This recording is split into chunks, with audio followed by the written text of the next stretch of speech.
Hi అండి. Sunday వస్తే non veg తినే వాళ్ళైతే నాన్ వెజ్, వెజ్ తినే వాళ్ళైతే వెజ్ చేసుకుంటారు కదండి. మేమైతే నాన్ వెజ్ అయితే తినమండి, ఓన్లీ వెజ్జేనండి. ఈ రోజుతో అయితే పప్పుచారు అయితే చేశానండి. పప్పుచారు అంటే ఎవరికి తెలియకుండా ఉంటుందండి.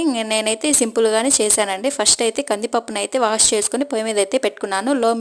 లోలో పెట్టుకొని 3 విజిల్స్ 4 విజిల్స్ వచ్చేలాగా వెయిట్ చేశాను. తర్వాత సన్నగా మన ఇంట్లో వెజిటేబుల్స్ ఉంటాయిగా, ఒక 4 రకాలు అయితే తీసుకొని మీడియం సైజులో అయితే కట్ చేసుకున్నాను. ఒక అరగంట ముందు చింతపండునైతే నానబెట్టుకున్నాను.